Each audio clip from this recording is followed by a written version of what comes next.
and welcome to episode 502 of the Awesome Comics Podcast, the place where the small press makes one hell of a big noise.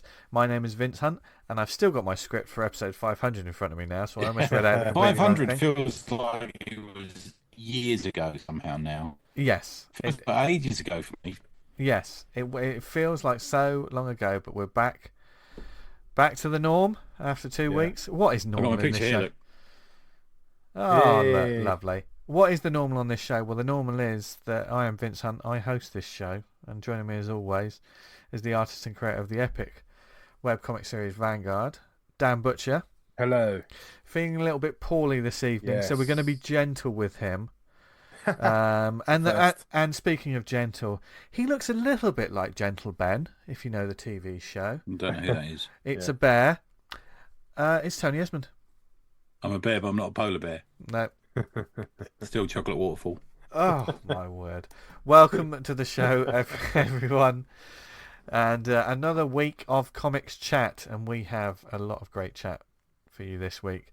Lots of comics to recommend and more, and we spoke to Wes Griffith, who is behind The Jump and various other comics that we've over the past couple of months we've been speaking about this creator quite a few times, so lovely stuff. And he's from the US, but he's just making comics for the love of making comics, and it's a great chat. So we're not gonna He's got a new dog. He's got a new dog. Didn't get the name of the dog though, did we? No, it's on his Instagram. I was just looking at it. There you go. What's the name of the dog then, Tony? Brian. Is that a lie? Yes. Right. Go check out his Instagram. You can find out for yourself. Yeah, exactly. Yeah. Nothing but the truth on this show. Just leave that there. Fact. But one thing that is true is we are thankful for our lovely sponsors at Global Comics, the place to go for digital comics. We use the service all the time. Actually, we do talk about how we initially discovered Wes's work on Global Comics. And, we did, didn't we? Yeah, it was a rabbit hole that we just fell down, and you can do that with so many different books and creators as well. There's a huge library of titles available to read on the service, from thousands of indie creators to hundreds of publishers like Image, Boom, Tokyo Pop, TKO Studios, Source Point Press, Mad Cave Comics, Humanoids, Dynamite, Dark Horse Comics, and DC. The catalogue is always growing. Chaps, is there anything else that caught your eye or ear? I think I reread today. I read BPRD Vampire. Nice. An agent from BPRD seeks revenge on the undead. Written by Mike McNola, with art by Gabriel Barr and Fabio Moon, who, if you know your stuff, they're brothers. Oh, bloody hell, yeah. What a team. Really good stuff, that one. Nice little... You could probably just read it on its own. You don't really need to have knowledge of the rest of it. And there's if you get the version that's on Global Comics, it's the second version of it, second collection, and it's got all the second version of it, if you see what I mean. Yeah. Second print, and it's got all the back matter in it and sketches and stuff. Nice. Really nice. Yeah. Nice. I've been uploading Vanguard on there. Hey. So that's been fun. Like doing the digital frames, so people can kind of do the read through. What do they call it? Something different on there? It's like a guide panel by panel, isn't it? Isn't it something? Yeah. Is that what it's called? So you just kind of flick between the different things. Yeah, and there's lots of different settings where you can change the opacity of turn that on or off. Yeah, turn it on and off. There's loads of different. Turn it on. Sort of, well, comics always turn us on. Am I right? Some of them turn us off. But now. Some of them I'm sitting on the couch. There's a map of Africa next to me, and I'll regret my life. But most of them are good. That's wow. Please don't think any more about what he just said. What you do. Make your own little map. What you should think about is the fact. What shape is that? Oh, it's like Ireland. Well, Jesus, if you happen like Italy with a big boot. With the Global Comics app, you can set reading status filters, notifications for books you're looking forward to checking out in the future. If you actually set one of the publishers for like notifications, just be careful, because if it's a publisher that puts out a lot of books, you'll get a lot of fucking notifications. You'll become Dan. Speaking of which, Dan, I cleared mine. Oh, I think yesterday. I've got to work out how to turn the notifications off on Substack, because my email box is getting full up. Yeah, well, we're not going to talk about that. Yeah. They don't sponsor the show. Yeah, no, they should have a Substack, but they haven't got it yet. Yeah. But if you're a creator yourself, you can publish your digital comics and global comics for free. There's loads of great tools, as Dan was just mentioned, for indie creators, also to help with publishing, marketing, and more. So get involved in it. Go to Global Comics, that's comicswithanx.com. You can download the app on the Apple App Store or Google Play, and you can start reading and publishing digital comics like never before. Yeah. Comics. That's what we talk about every week on this show. And we've got... Go on. We could dodge the Liefeld stuff that's going on. Maybe we'll talk about that another time. Yeah, That's let's dodge fucking that. crazy. Yeah, another time. Yeah, we It should. kind of frustrates me. He's sort of like, yeah, Deadpool's all me. It's like, yeah, is it? I listened to Observations this week about that. That's enough. I can't need more fucking Okay. listen to that. Okay.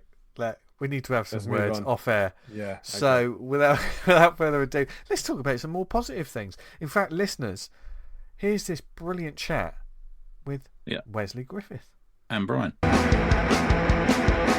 Right then, this week we're very pleased to be joined by a creator behind such titles as The Jump, Thunder Beast, what a name, Destroy All Galaxies. Thought I call my penis. But the book is not about that, thankfully. Or maybe it is. Maybe we'll find out in a eventually. second. And the anthology series Grotesk. Welcome to the show, Wesley Griffith. Hey guys, glad to be here. Thank you, mate. I mean, that's quite. I love it when we have these creators who do like pretty cool but out there comics, and they come on and they're quite normal. Yeah. It always surprises me. Yeah. This is to be just in a psychedelic haze, if you haven't. Yeah, because I think obviously we discovered if you're a regular listener to the show, you've heard Wesley's name several times over the past 6 months or so since discovering him. Dan, I believe you first discovered The Jump, didn't you?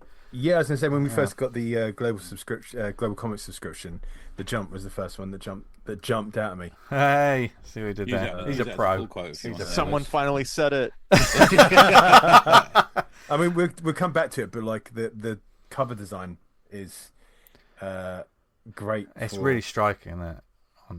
For thumbnails, like when you look at more and more so now, like the digital, when you scrolling through covers, the kind of the color choices just absolutely make it pop as like a choice. I think, I'll check that out. Yeah. So I mean, and The Jump is a sort of it's a pretty dark, gritty crime sort of story that's going in some interesting directions. If you've caught up with it, listeners.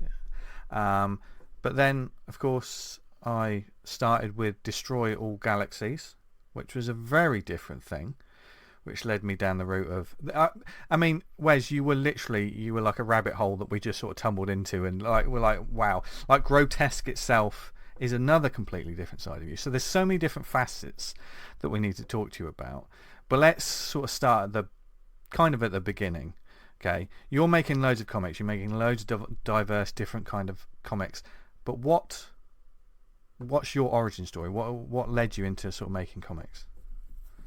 I feel like more so, I guess the beginning of just starting out as a fan and having an older brother that was getting, I don't know, just sort of having all these like different the comics of the early 90s that were very exciting to him and both of us, like the Image Revolution stuff, and really in particular the licensed stuff that Dark Horse was doing at the time, the Star Wars and Aliens comics, which were just amazing and super fun because we were, me and my two brothers, we all loved Star Wars, and there was this weird window of time where the prequels weren't a thing yet, where the only time you could only get more Star Wars from comics and toys, and that was it.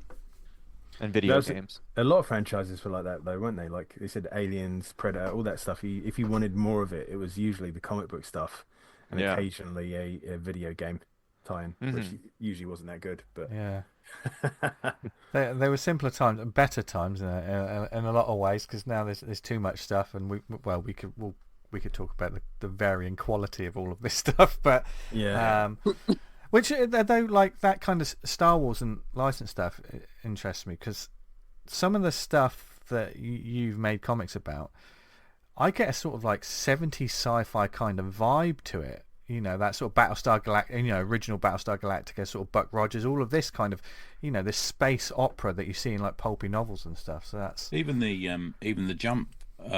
It gives me a bit of a sort of 70s crime drama. There's a bit Definitely. of Parker about it as well. Yeah. So you were reading that stuff, and then like, because you're a graphic designer as well, is that right? Yes. Yep. So you've got like I think there's many graphic designers out there. Like me and Dan are both graphic designers as well. Sort of like many people who move into that, because comics are a very graphic medium. Forget the word graphic novel. Forget the word graphic novel. There's a lot of graphic designers who are small press creators. Yeah. So I've definitely found that. Yeah. Yeah. And you can see that in your work as well. So obviously you were reading those kind of comics. Was there anything else you were reading at that time? I think the big, as I got older and I feel like around the time I was 9, I started getting into the manga that was getting released in the US or I guess just in the West in general for the first not the first time. I guess it would have been like kind of the early days of it, like all the stuff that Dark Horse did. Well, I guess mostly the stuff that Viz put out, like Ranma One Half and oh my God, I'm sorry. I'm like, No worries. I'm blanking on so many things. Dirty Pair, Akira came out. Venus Wars, Crying Freeman, that sort of thing. Yeah. Crying Freeman. It's man, that was I was a little bit older when I first read that, but it was definitely I definitely should not have been reading it when I had it. I was I think when I was in 5th grade, I finally got my first exposure to Tezuka. I had a copy of the Blackjack comic, and that really blew my mind because I always really liked this idea of telling mature stories and having very like cartoony figures as a way of like doing it. It just seemed very the contrast to me was very interesting. Like a lot of Tezuka reminded me of Ralph Bakshi, who I'm a big fan of. I love that film Wizards. That's a big influence as well. It's interesting you say that because now you've made that connection. Like, I can see that in your work of like having these very mature adult stories with like the cartoonier characters. Yeah, that Tezuka reference as well for me, because Tezuka managed to do that. He had that Disney influence, didn't he? He used a lot more panels on a page than perhaps some of the more modern manga. But he also has that sort of twisted personality, dark characters thing going on in his adult work as well. I never thought of that before. Yeah, I get that now. Totally. And interesting, like, because, even when you deal with some of the dark subject matter, there's a real underground feel to your work as well in a lot of ways, especially like the line work and the characterizer and the sort of caricaturization of some characters. And what you said there, like, there's a moment in one book, and I'm not going to say the lead up to it. You've got to read these books for yourself because the Jump's fucking awesome. But there's a character. You can spoil things for the Jump because I posted everything on Instagram, so it's out there if you want to talk about anything. Hey, you just want your comics out there, don't you? Nothing. That's just fucking. I think we overestimate that spoil thing because it sometimes encourages me to read stuff if I've had the That's a great point, Tony. To your point, I'm the same way. I will pick up a comic in a bookstore that I haven't read, and I'll flip through it because it's like, well, how else am I gonna know, like, if I want to buy this or not? And maybe I'll see a big moment or something. Like the reason I got, and I almost wish I didn't do this, like I picked up That Yellow Bastard, is because I flipped that page where you see like this black and white comic, and you see the titular That Yellow Bastard all in yellow, and you're like, what the hell is that? Yeah. That's insane. I got to get this book. But I'm sorry. No, I agree, man. No, totally. It encourages me. Okay, let's spoil the shit out of this. One particular page, and well, it's a couple of pages where there is someone who's being mean to a dog, and what follows is that person being absolutely obliterated by someone. Ultraviolence, people. There's a you do a good line in ultraviolence, I will say that, Wes. But when this person's screaming at the dog, there's one particular. This is from the Jump issue 4. But there's like like panels of this woman screaming at the dog, and when she's properly going for it, like she's got no nose and she's got an overextended mouth. It's very cartoony, isn't it? You know, do you find that sort of almost turning up the expressions intensifies certain sort of emotions that you're going for when you're making your books?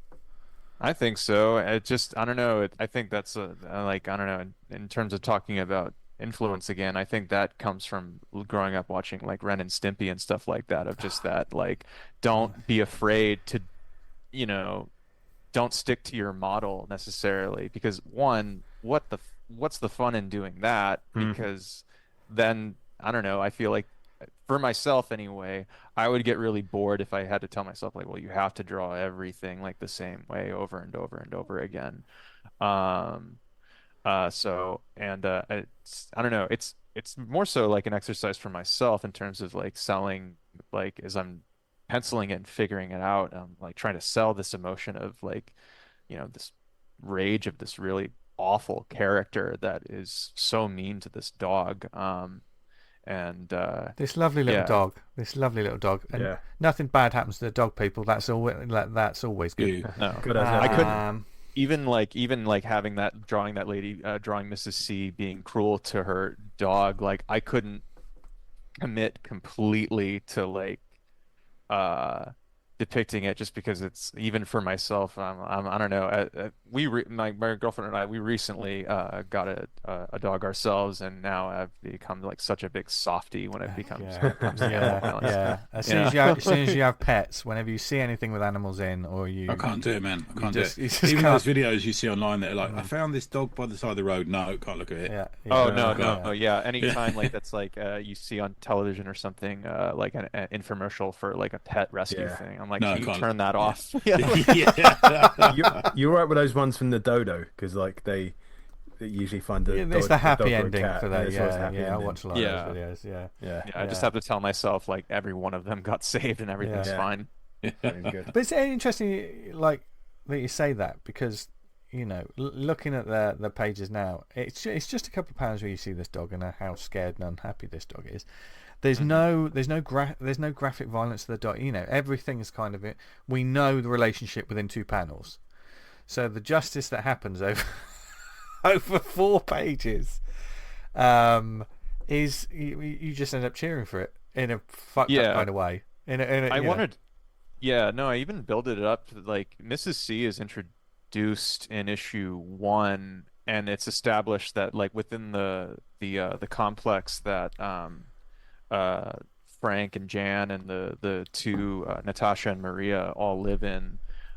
It's just a well-known thing that like Mrs. C hits her dog and is mean to her dog, and she's not all there in her head. And then even in issue 3, where there's a moment as Jan and Ben are kind of driving around, we see what various different characters are doing, and when we see Mrs. C, she's still hitting her dog, and it's just sort of at this kind of this point of being like, oh, this is what this lady does. And hopefully I wanted the reader to just kind of like, I don't know, there's a thing in horror or maybe fiction in general where like sometimes you just introduce a character because you want the audience to be like, when are you gonna get it?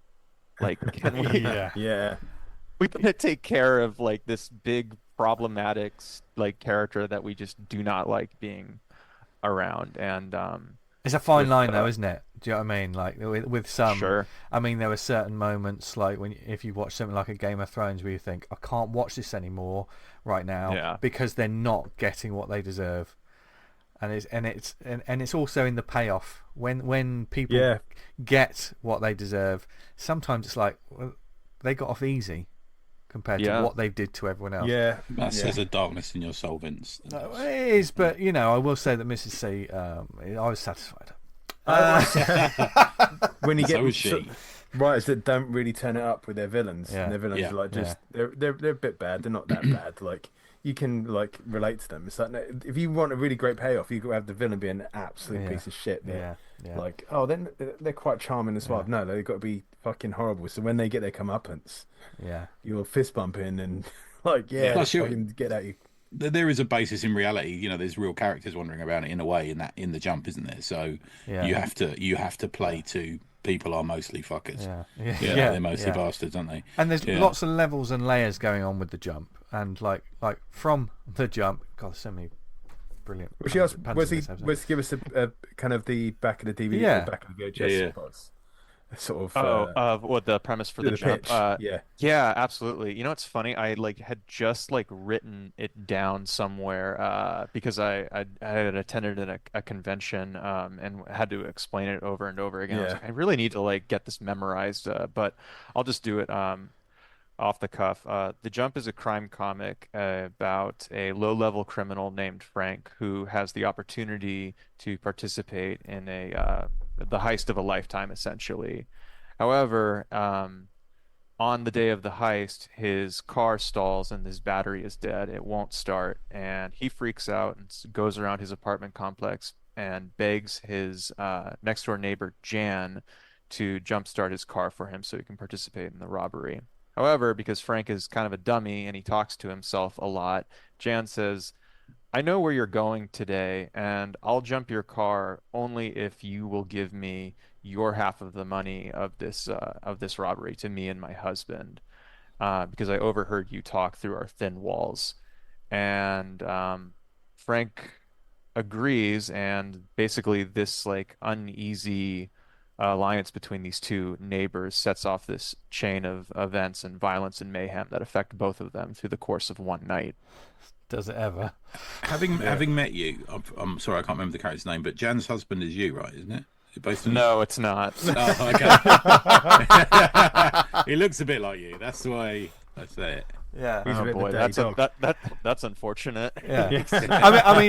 I think originally because we have a flashback to the husband being all put together. Oh no, I just mean visually. I don't mean anything else. But there's a point where she looks back into the flat, and she's obviously she's told him what they plan to tell him, and he just does that. And I was looking at that a couple of minutes before you came online. I went, oh, it looks like you. That's the only reason. He's got a bit longer hair, hasn't he? Yeah, a little bit. Yeah. I mean, this is a real. It's a proper sort of crime caper in that sort of. There's a Tarantino-esque quality of. There's a Darwin Cook quality. Yeah, but the wonderful sort of. The premise is a simple thing, and then it spirals out of control, isn't it? Like a lot of crime capers, you really gotta just spiral it out of control. So, how did you plan this book from the go? It really, honestly, it was. I was going for when I was living in San Diego. I was walking over to a grocery store just to run some errands, and I saw someone in my neighborhood giving another. These two men, one guy giving another guy, he was jumping his car, and I thought, oh, that's really nice of that guy to do that for him. And then I had the idea of well, what if you jumped someone's car and they drove off to do something terrible? And what would the, what if doing something kind had severe ramifications for it that you didn't intend? And then from there, I don't know, I just kind of kept going with it and kept thinking about it in my head for weeks and weeks and weeks. And then my girlfriend and I moved up here, and I had sort of written out a big outline of everything for the entire series and got started as soon as we had settled in here. Awesome. What kind of timescale were you looking at of kind of from writing to putting an issue out? How fast do you kind of work? I am not fast at all, and because of just having a day job and other life responsibilities, it's just I don't know.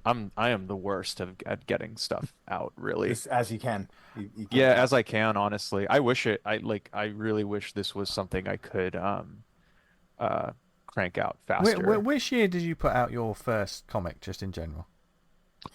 The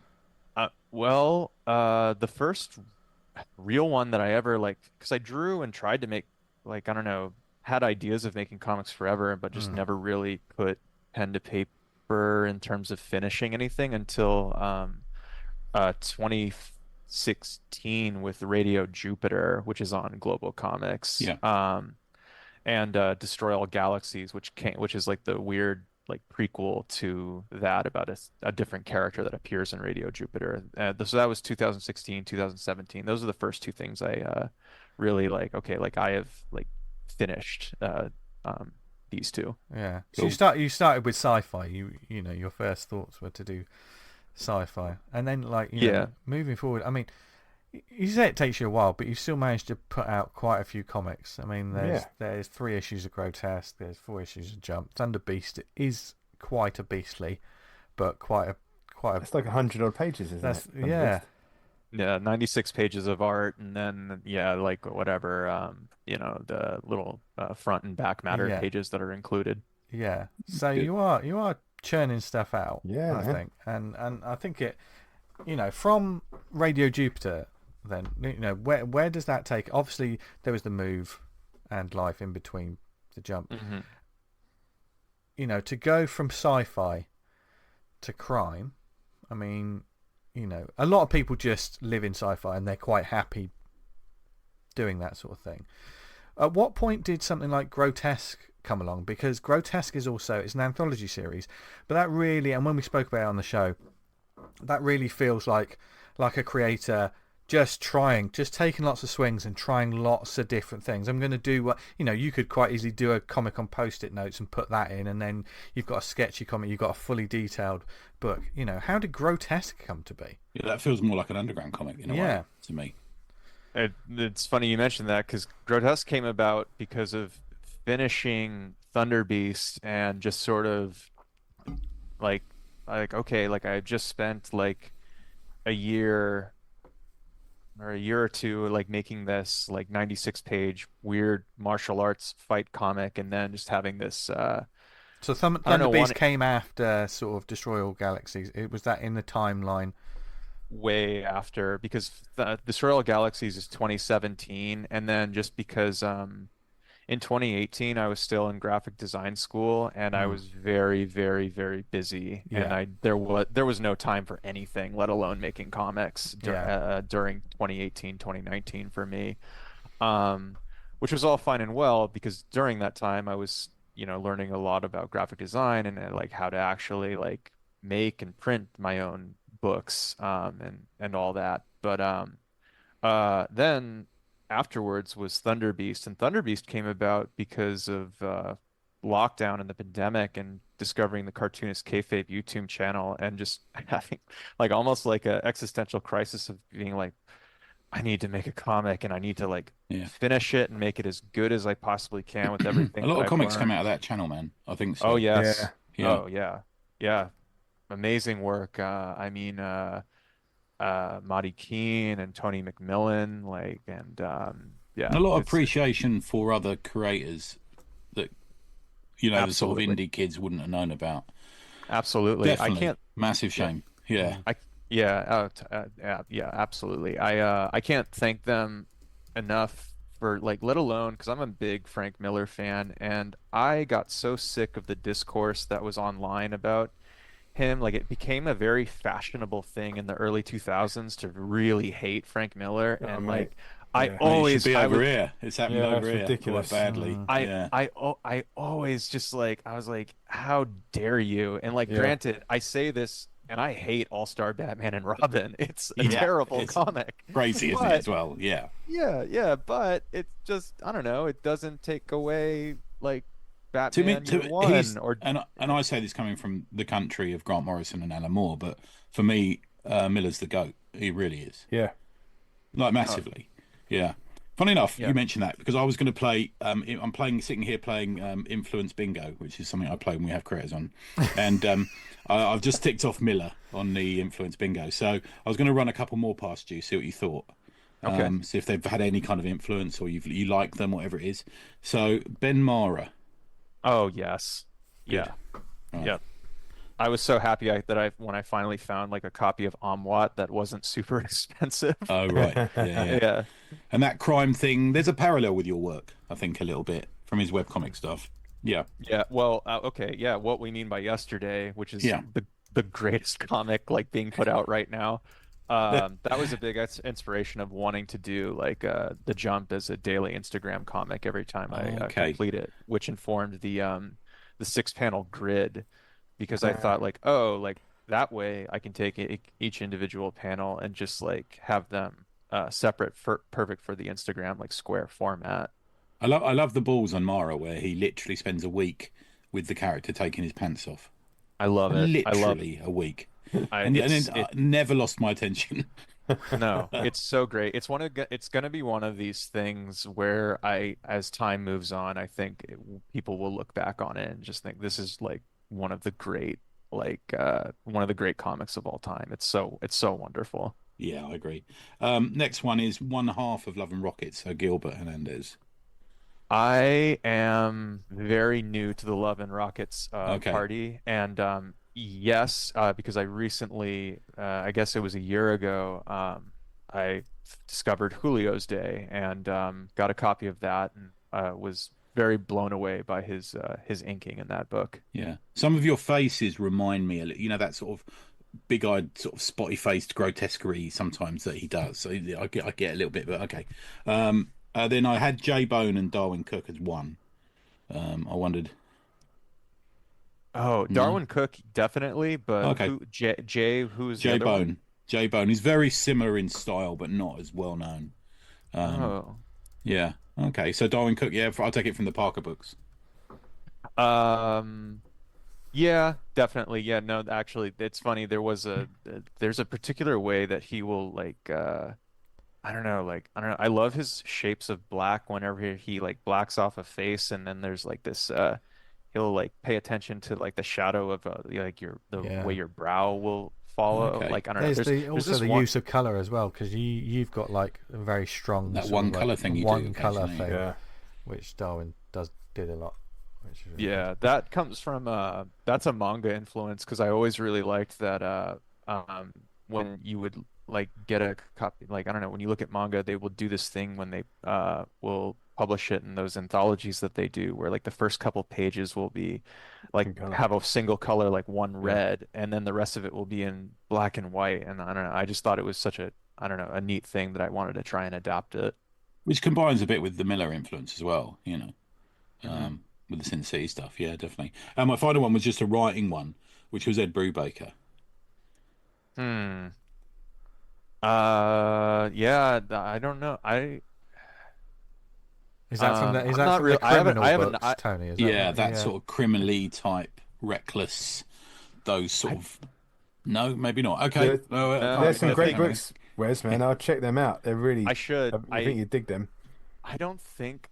I swear there must be something, but I don't know if I've ever read any Ed Brubaker. Brubaker. I I, know who he is, but Yeah. he's done That's fair. so Yeah. much. I think But he reminded me a bit of yours, where there's a crime, everyone's a bad guy, but it just slowly gets worse. You get yourself yeah. involved in the crime, and then things just get worse, which Yeah. reminded me a bit of the jump, Yeah. where the Yeah. jump goes, where Yeah. it would be classic Brubaker to have that car crash in Yeah. issue one, for Yeah. example. Just you think, oh fuck me, not this now. There's Yeah. It's like yeah, this. there's that sort of there's a Coen brothers kind of feel to the escalating madness in both Brubaker's kind of stories and in the Jump, for instance. It's just Yeah, nobody's likable, and it's just getting worse. But you do kind of feel for them as well. Yeah. yeah, Mm. Well, I mean, that's the thing. We've all had like, the best and worst of us. We've all had a terrible day Yeah. where it's just like okay, this is just not stopping and Yeah. it's not going to stop until I go to bed or something. It is that Yeah. same thing as like seeing a car crash and like I've got to see how this plays out. Yeah. Like, and it's Comparable people making to a marriage. Do you know what I mean? it's people making the wrong choices as well, which is always interesting to see how that's going to play out and what the cause and effect is going to be of when you say, right, we're going to do this, and it's like, oh, this is not going to end well. Yeah. And Well, that's I there's one line of dialogue where in issue 2 where the detective that's working for the gang who Frank and his basically that has had their money stolen from them. He tells Frank, Frank is just like, oh, well, this is just all bad luck that's happening to me, and the detective corrects him and said like, well, there's a difference between bad luck and bad decisions. Like this is all really your fault. You didn't have to go commit a crime today. Yeah, exactly. Yeah. But do you find that you enjoy that when you're writing it, or just even coming out with the shape of it? You're thinking, I'm going to do this because that massively just throws a spanner in the works. I just want that chaos suddenly, and I can write my way out of it almost. Yeah, I don't know. I was very attracted to the idea of I think it would like before I started the jump, I had reread Akira and I really liked the way that Otomo just moves like creates this world and moves these characters around his characters around like in this like chess piece kind of way, and I had never really done anything like that with like a large ensemble cast, and that was something that I had been in my mind for wanting to do for a long time, but I just couldn't think of what um It's interesting, isn't it? Because we've got to have a cast, but in our minds, the way we read things, we've got to be able to place them.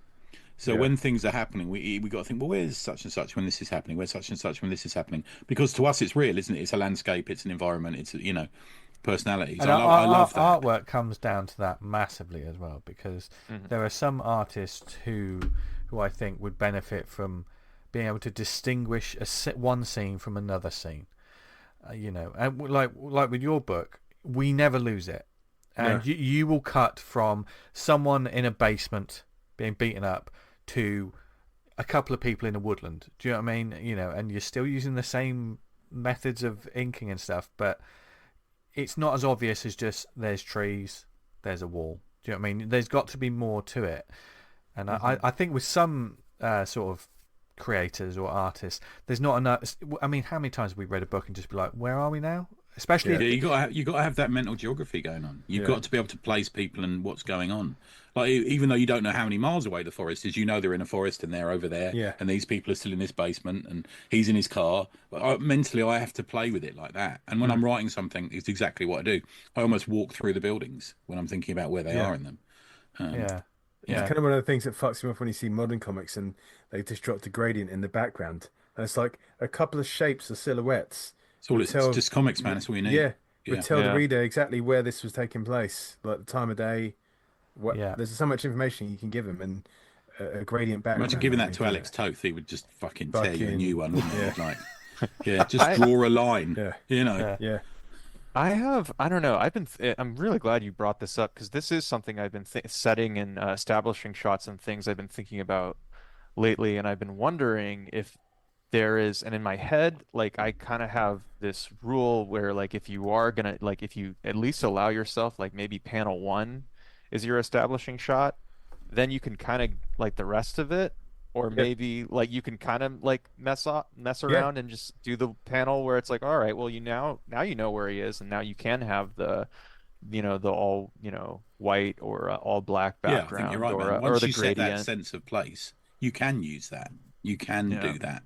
But there's a time and a place for it, like you say, Dan. Sometimes you're like, I don't know where this is fucking happening. I don't know.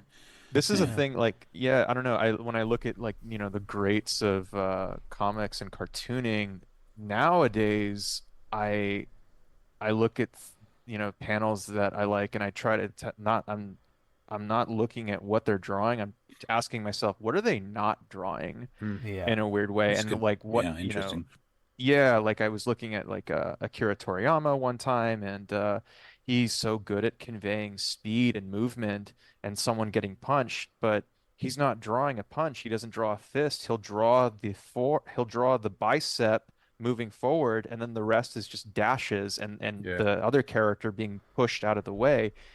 And it completely sells like this is a strong punch and it's going fast and it's affecting the opponent, and it's just, I don't know, it's so cool. Shifting your mind out of it being animation into a theory that what's happening in this is happening as well as in the panels, as well as in the gaps between the panels, is what allows you to make it comics. I think sometimes you don't have to see a punch connecting to know that someone's been punched in the face. You're right, absolutely. And I mean, I know you said a few times on the show, Tony, like comics of what happens between the panel. Often it is, man. It's those, and just the way you cut things, the way you show things, the way you what you show. And I mean, and it's us to make that up. It's our brains that make that up. And I think that's one of the arts of knowing comics and reading them. You understand the language of it. Exactly. Yeah. Yeah. There's often Sorry, you Vic. come across times that people that don't understand that, and it's like it Yeah. it's really obvious. Yeah. It's And it's I mean, what I get from like you talking, Wes, is like you're constantly reading about creators and the way making comics, which is just a fucking joy to hear anyway from anyone. That it's not just I'm making comics, I don't need to learn. I'm just I'll learn by doing. You also learn by reading, by experiencing everything. Studying. Don't you? You need to be a student forever, Yeah. honestly. Like there's I don't know, yeah, I feel I don't know. Otherwise I would just be bored with the whole thing if I was only into a certain, like, I don't know, rigid influence. It would get really boring for me, and I don't know if I'd want to make comics if I Yeah. wasn't Yeah. constantly trying to Yeah. feed myself like, where's the next, like, you know, I don't know, where's the next hit, Yeah. Yeah. A love for that skill of cartooning is something that we don't always see from everyone.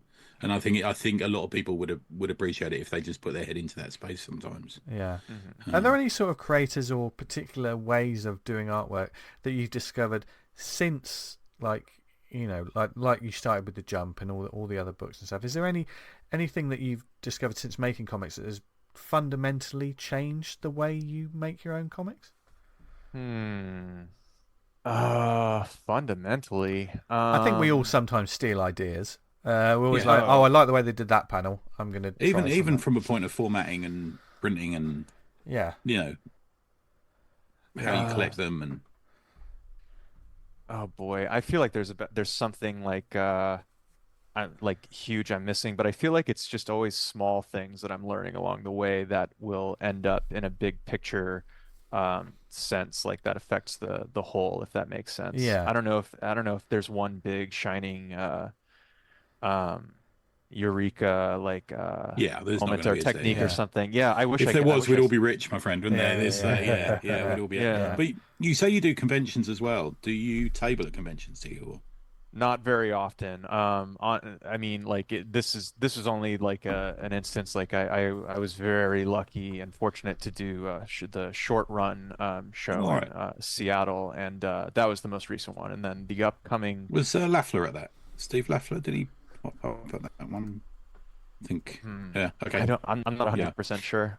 Yeah. But then the next one is IC3 Independent Creator Comic Con in Connecticut that's coming up. I did the Oh, wow. first one last year and I loved it so much that I kind of made a point. I was like, I got to do this again. Like Awesome. it was very that, fun. I was going to follow in that from the previous point. Is do you hang out with creators? Do you look, chat, learn? That sort of thing. Oh, I wish I did. I should. I really no. It's hard. Sometimes it can. It is a get, tiring day being behind a table. yeah, Yeah. it can get, or like even just like making comics itself, like it's a very lonely, solitary experience, and like uh uh it's sometimes I feel very guilty, like for my girlfriend, where I'm telling her, I'm like, all right, I'm gonna be upstairs like for 2 to 3 hours, and I'll be done when I'm done, and then we can, I don't know, it's all about balance. Yeah. And making. And it's never been designed as a social hobby, is it? Let's face it. I know we No. do socialize quite a lot, but it's always from an early age when we all started reading them. It was just about us and the printed page, really. Yeah. Yeah. You're right, man. It's like when we Yeah. do the drinking draws, like kind of everyone's just quiet and drawing, Yeah. and then someone will come up with a story or something. One of Yeah. those is- Yeah. Yeah. Mostly There me. is something to be said though about I have enjoyed the experiences that I've had of like drawing with a bunch of people in a room. There is something Okay. to that's very fun and rewarding. I So think, as I think opposed any- to sort of learning off them, you're just being motivated by them, I guess. It's Yeah. just that sort of motivation of knowing that someone sitting next to you is drawing, a horse riding a banana or something. It's sort of, oh, Yeah. right, yeah, Motivated, yeah, Yeah. for others and for yourself. Like you can, I don't know, get really good like criticism and feedback, being Yeah. like, just like, okay, this is great, but this quite doesn't work, or even a technique. I remember one time I was with a group of artists, and someone, this gentleman he had actual physical zip tones in his art bag, and I said, can you show me how this Yeah. works? Because I've only done this in Photoshop, and I've never Yeah. like physically applied a zip onto my artwork, and I would really love to have the experience of doing this in the way that, people are supposed to do it. Yeah, we used to do it. Yeah. Yeah.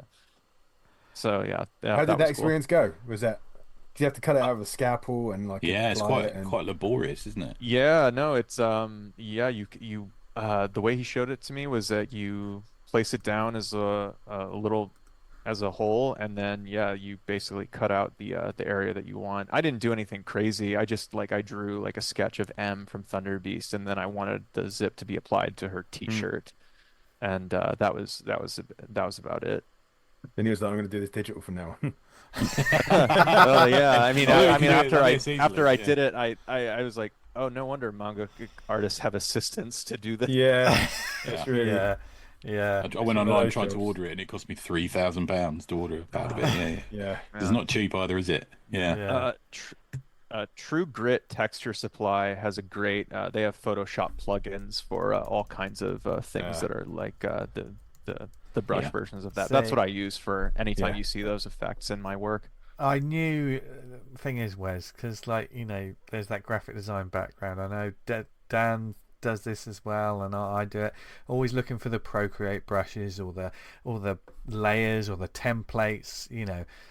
Whenever you see something that could be useful for your work, do you just have like a hard drive or some Google Drive or whatever, just full of little bits and bobs?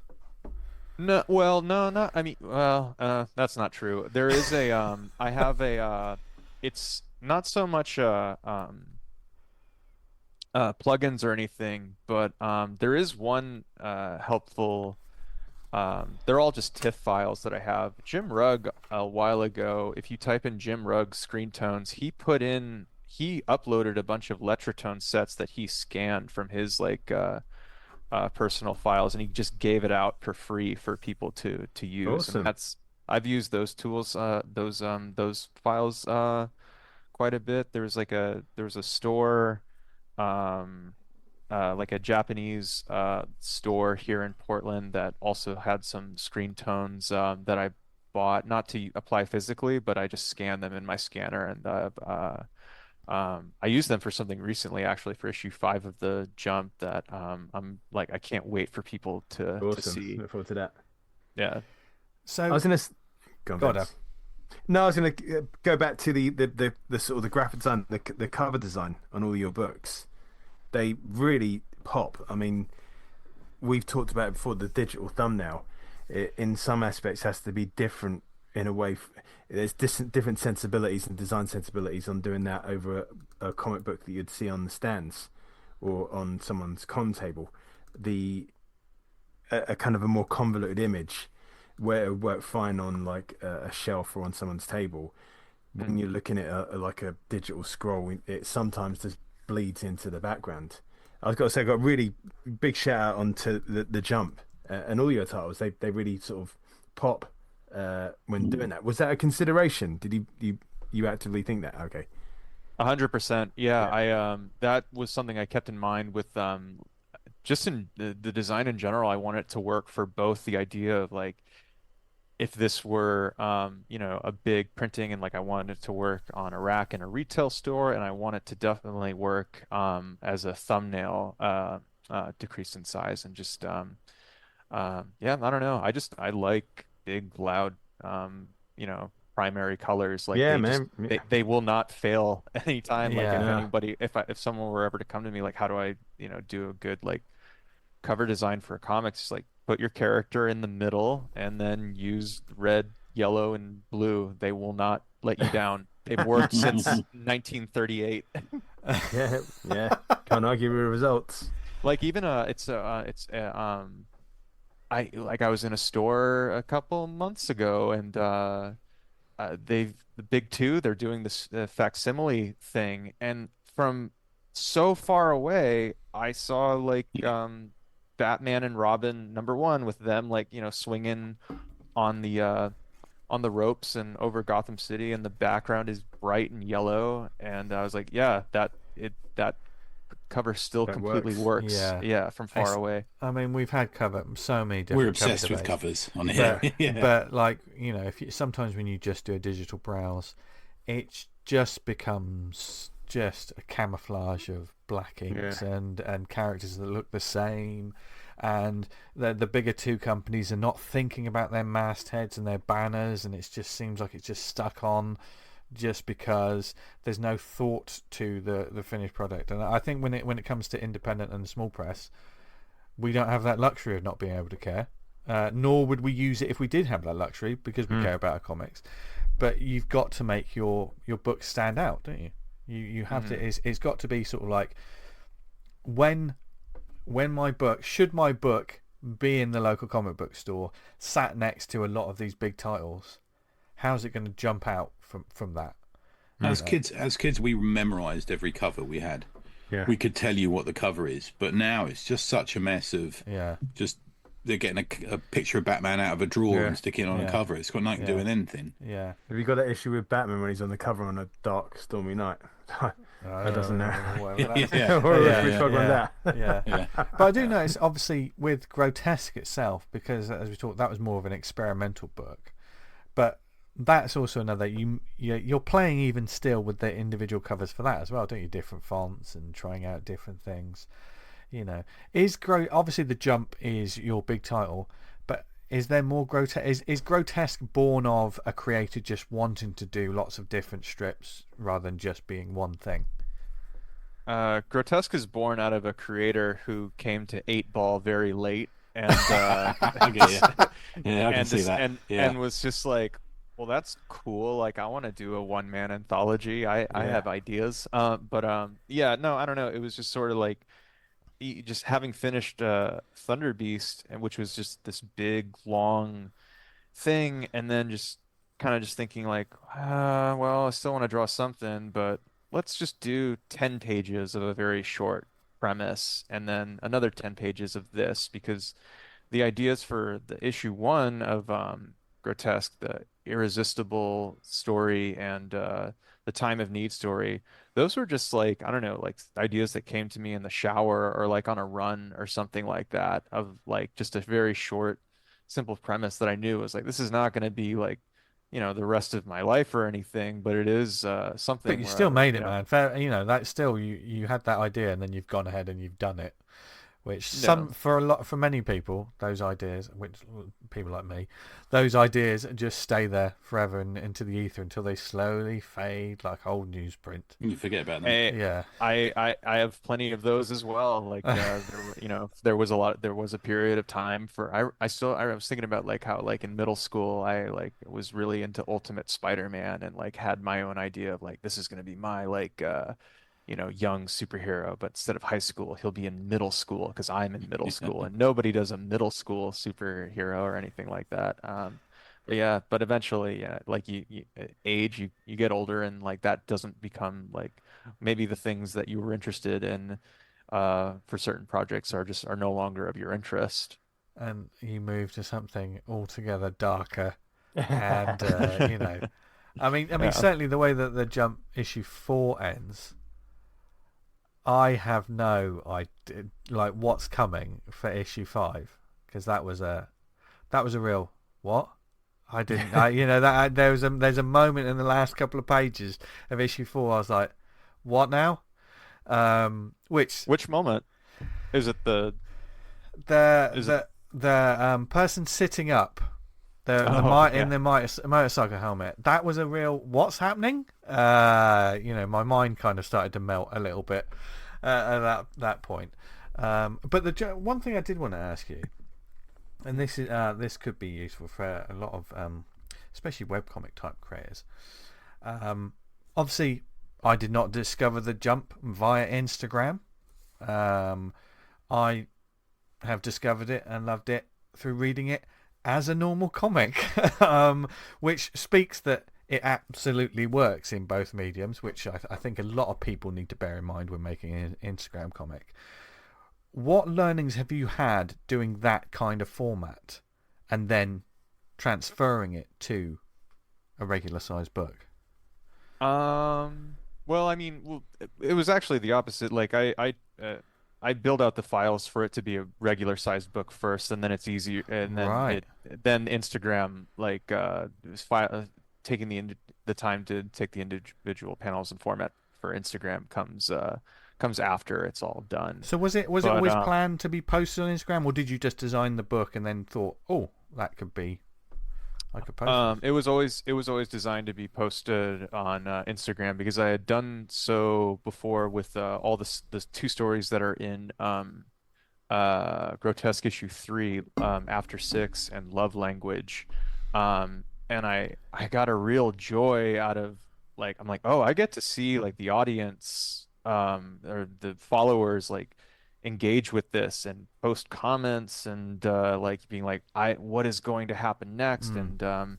And I couldn't help but enjoy like surprising people. It's fun. And There's an immediate reaction as well. There's immediate interaction that you don't necessarily get if you make a printed book, sell it at a convention. You could get nothing. Nothing. Yeah.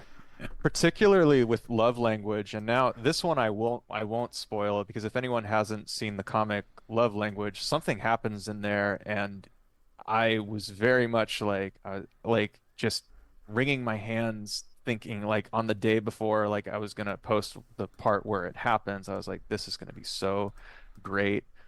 Or I was like, I hope my Instagram doesn't get taken down because of it. Because just I don't know, they're getting a little bit more I don't know, testy about questionable material and stuff like that. But either way, that was the decision to do that, and being inspired by Ben Marra is what we mean by yesterday, because I just love that comic so much. I will say Love Language is pretty fucked up. In a good way. In a really good way. Right, well, you know. Everyone listening, it's February, Valentine's Day, love is in the air. Yeah. Check Oh out my Love God. Language. Yeah, It's a romance comic. Yeah, exactly. It is. It Yeah. is. that's what people need in their lives. That Yeah. it is.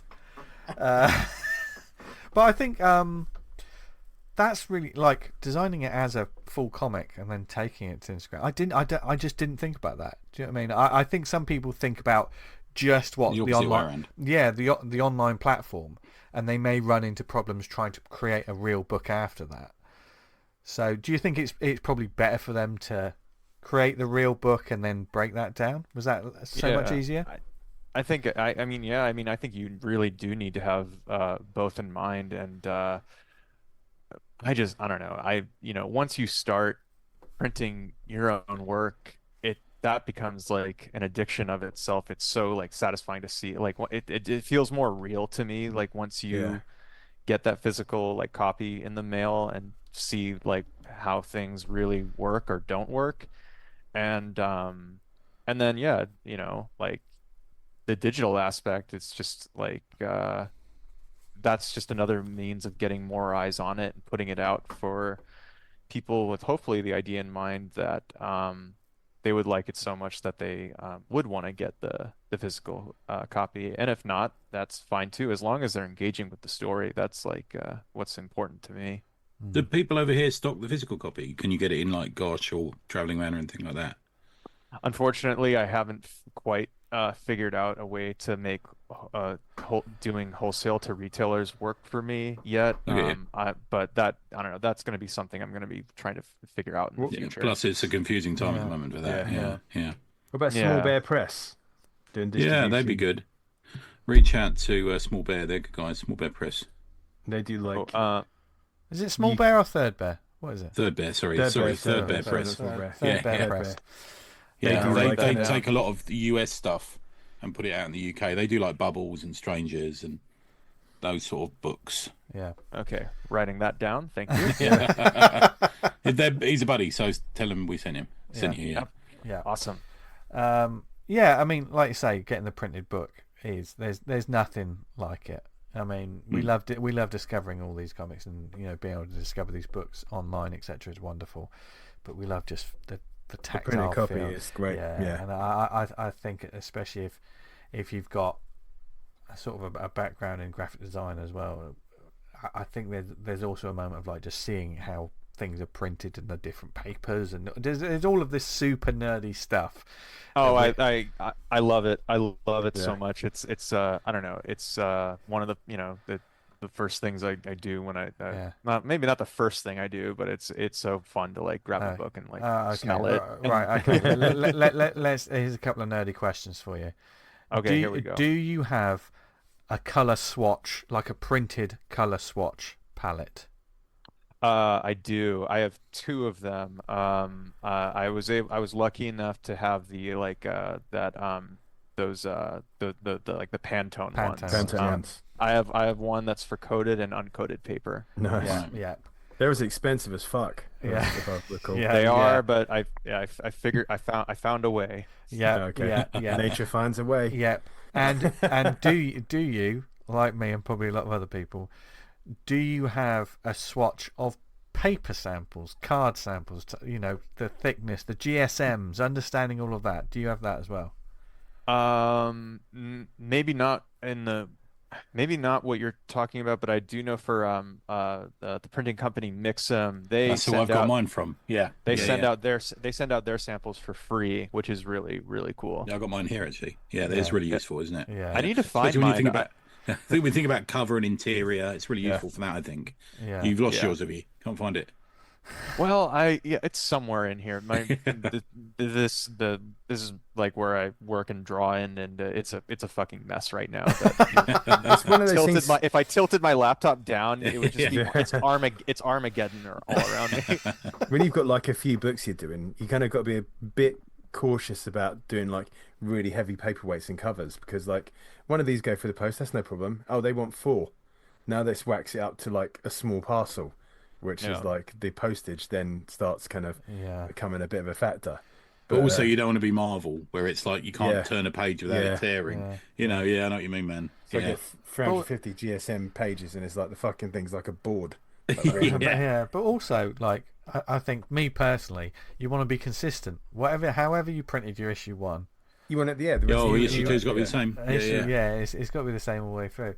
And then you can mess about with it with the collected editions, which brings us back to the jump. Obviously, the jump's on issue 5. Is that the final issue, or how long we got? No, it's not the final issue. I think the jump is going to probably end at probably like issue 8 or 10. Oh, wow. Is like as far as I think I'm gonna go. And then for now, once I finish the jump number 5, I'm going to put those first 5 issues together as a volume 1 and see how I can go about getting that for maybe like a bigger print run to get it just more out there, because I've heard some like at least one a customer at a convention said to me like, oh well, I guess I'll just wait for the trade, which is fair. I'm also that way. I'm a wait for the trade guy. And so I don't know. I just but if you're like I say, if you're a small press or independent and it's an 8-issue run, that's going to be a couple of years. So sometimes you have to put out maybe smaller volumes of like 4 or 5 issues. With small press guys, especially sort of your sort of crew, that maybe the underground guys, I like to get the original version of it.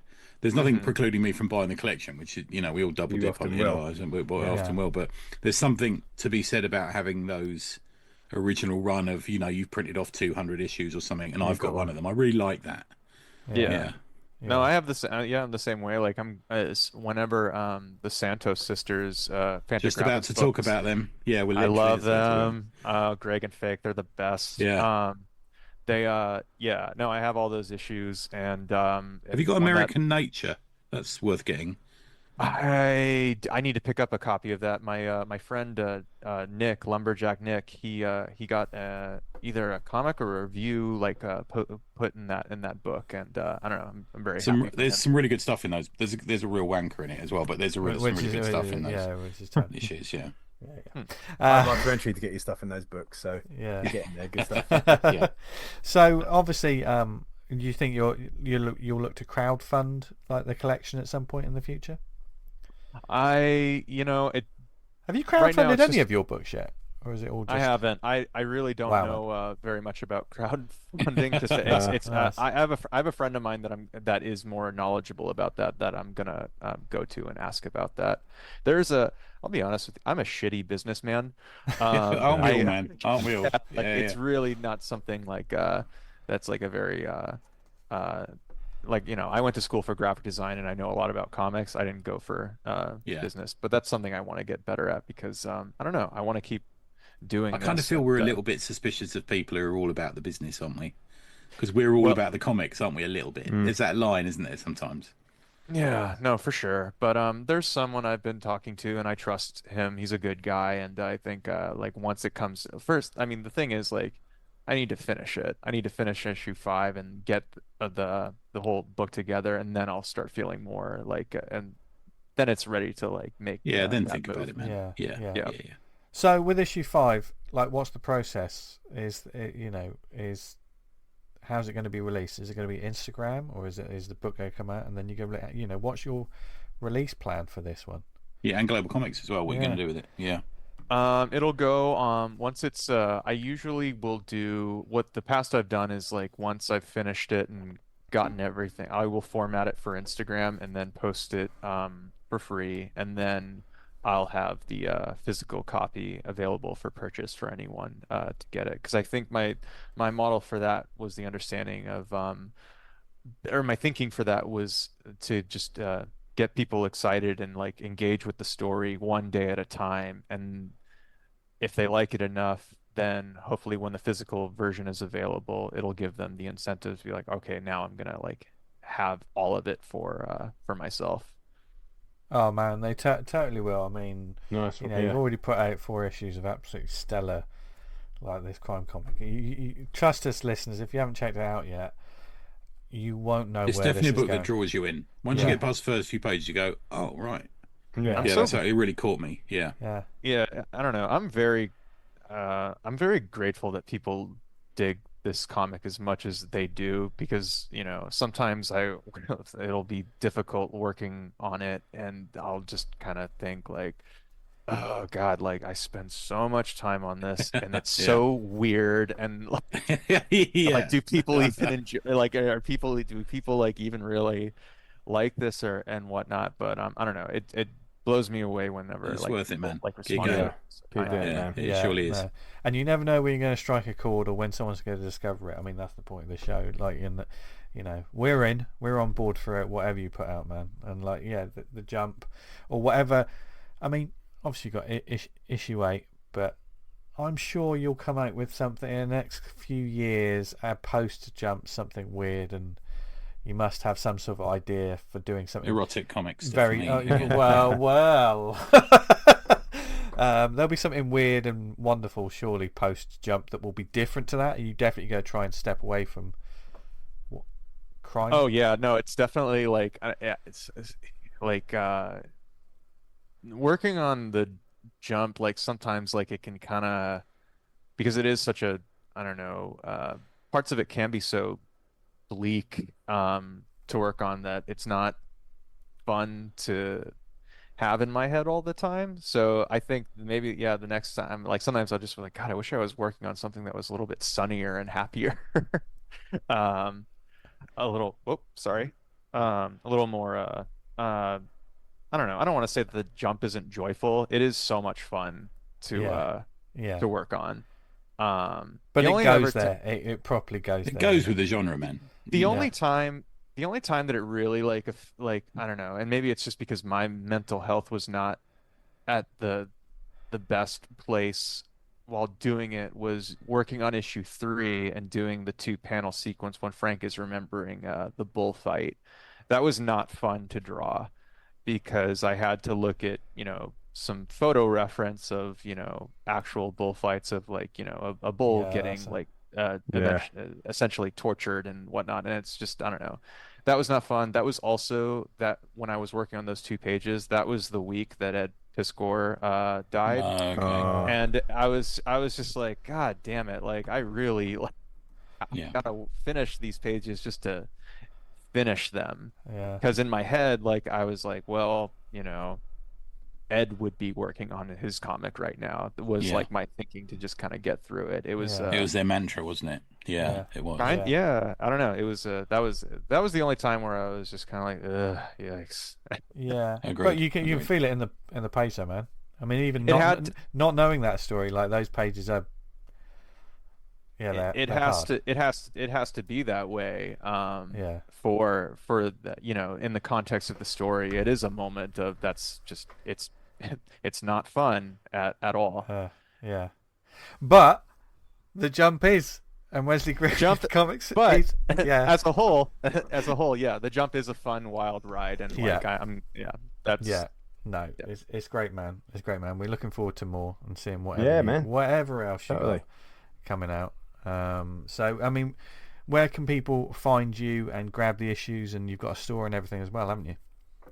Yep. The physical copies people can purchase at wesleygriffithshop.bigcartel.com, and people can read it online digitally at Global Comics. I think if you just look up Wesley Griffith Global Comics, my account should pop up, and then my Instagram is at Wesley Griffith _.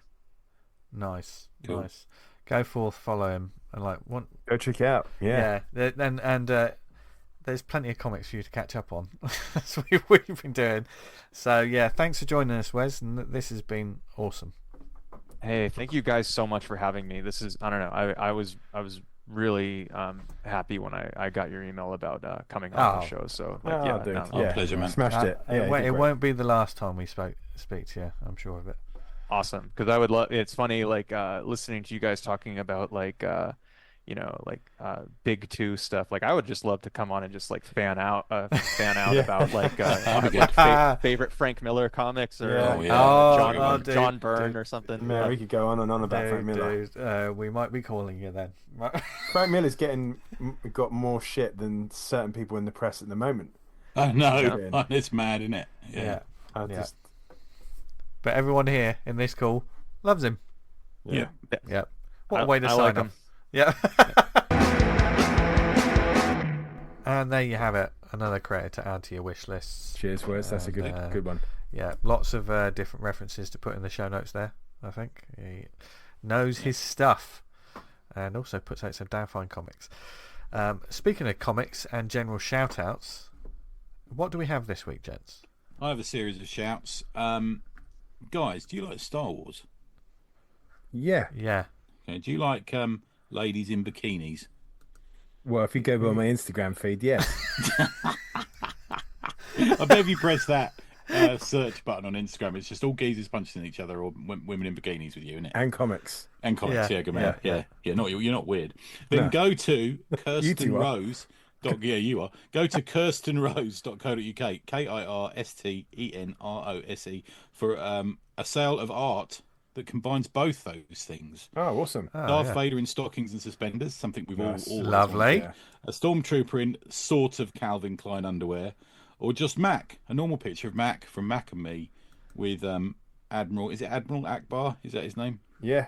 You also get E.T. with Yoda. There's some great stuff. If you're also in the Luton and St Albans area, you can look up Kirsten. She's got an art class, which is very good. I've been to it. Go along to that. There you go. That's my first one. Second one, what was the second one I had? Oh, yeah. The Yo Comics Fair. It's a free comics fair for kids and young people by the kids themselves. Sunday the 23rd of March, 11 a.m. to 5 p.m. at the Stanley Arts Centre in South Norwood. There's workshops. The recommended age is about 7 to 14. And there's going to be joined with comic stars from the Phoenix, as well as Neil Cameron and Tor Freeman. The tickets for this comic event will be available on March the 1st, so look out for that as well. Bro. From a selfish point of view, we are almost there to March, which is going to be the spring catalogue for Tribute Press. Can't wait. We are running a series of interviews and a series of articles over at the Tribute Press Substack. The one that went up today was the one with Cliff, which is full of very wise stuff. Yeah. What did you call him earlier, Dan? The Elder Statesman. Elder Statesman of Tribute, which is a worry, isn't it? To be fair. Yeah. But how I'm older than him, but yeah. But yeah, some really nice stuff, and I took care in it. So everyone he mentions, you can click on it, and it takes you to the reference points for them all. So we're going to have a look at that one. Yeah, there's my ones. Nice. What have you got down? I've got a whole mixed bag of stuff to mention. So we've got the ACP cover club. I started up the channel today. Last week we did the cover for Dead Man issue 4. I can't recall it now, but basically, I post up a cover in the Got cover color club codes, isn't it? Slack, Yeah. and everyone gives a bit of feedback, breaks it down, and on a Friday I do like a post on the ACP Substack called the Cover Club, and it's all anonymized feedback, and people can kind of like see what people said about it or what our Slack said about it. We're going to run a competition. I've got a couple of issues of the Clock, the Press Guardian, the Clock, 1940. Two copies of this, the special ACP 500 cover, signed by all the Featuring us. creators, and all three of us are on the cover as the three characters, and we're going to That should put you off. yeah, no, if that doesn't put you off. We're going to put a post up on Instagram on the Monday, which is the 10th of February, and the question we're going to pick out of random of people responding, and it is, what is the name of the Clock's sidekick? And this is to sync in with that comic has now been uploaded to Global Comics, so you can read it on there. Green Archer Press, Alan and Ben Lisker, great comic. That's a Good lads. nice one. So keep an eye out for Instagram on that one. Congrats to Tony. He's got an article as in American Nature Presents 2. Yeah, and in one, I am the aforementioned wanker that we mentioned during the Wesley career. It's going to be in like one of the last issues of previews. I think it's been in previews now. It's actually out on Wednesday. Okay. So I think there's another previews after that one to come. But yeah, no, it's really nice. They're really good guys. I'll be getting on to talk a little bit about them in my recommend in a second as an associate thing. But it was really exciting. It was very exciting that Dave Sim read my piece out from issue 1 on his YouTube channel, and now he's in it. He's drawing the Santos sisters in it, which is just the excitement knows no end for us of being in the same comic as Dave Sim, which is just a dream come true. So very I think exciting. I've listened to it. I'll have to dig that. Can you send that over to us again? Oh, well, yeah. I'm sure we'll listen to it. I clipped the audio. It's saved on my desktop. Nice. We've got the High Viz Comic Con Saturday, the 21st of June, Kings Heath, Birmingham, UK. Go check out info.highviz festival, and that's a Comic Con and street art. I'll do the allergy, clicking the fingers. It's going to be wicked. That's about as street as I get. We've got a couple of Kickstarters. We've got no, we don't. We've got Skyguy and the Altitude of Justice issue 1 Steampunk, first issue of a cozy steampunk comic series, Mutants, Magic and More, 32 pages in full color. That's absolutely smashed its target. We've got Stomped, deluxe anthology by Ross Radke and guests. That's currently on Zoop. It's got another couple of days left. It does need a bit of a boost, that one. It's an absolutely fantastic book. If you like kaiju monsters, smashing shit up, this is the one for you. I'd really recommend that one. Previous guest as well, Ross, wasn't he? Yeah. Ross, he's been on the Drinker Draw as well. We've got Blam and Glam comic issues 1 plus figures. New issue of the hit comic series set in the alternative 2020-2021, where a woman with amnesia battles demonic mecha monsters, and that's it's got 50 hours to go, so by the time this you've got to pull your finger out. To be fair, like another Kickstarter will be around in a minute with next issue, so you'll be able to pick them all up. You can pick from issues 1 to 10 up and the figures anytime, so I'd recommend that. And I think, let me just scan through my notes, the copious notes. I think that's it. Yes, that's it. Nice. Well done, me. So, well done, Dan. Well done, Dan. Let's all say well done, Dan. Well done, Dan. He did well, Dan. I'm on the bones of my arse now, feeling rough. Oh. He is wearing clothes. I'd like to point that out for Americans who don't understand what that means. Yeah, well, I mean, we can only see the T-shirt, so Lord knows what's going on Maybe below he's got the a bony equator. arse. It's usually when you're not doing so great for yourself, is it? When you're on the bones of your ass, you've got no fat, like you're. Dear. Okay. Yeah. There's I've gone absolutely too far on that one. There's absolutely no fat on the meat Dan's arse. of these recommendations this week. You can bounce a 50p off Dan's ass. It's like a tightly inflated beach ball. You lose it in there. It's like a fucking piggy bank. That explains where all my money went on the. When he goes for a shit, it sounds like a fucking jackpot machine at the seaside.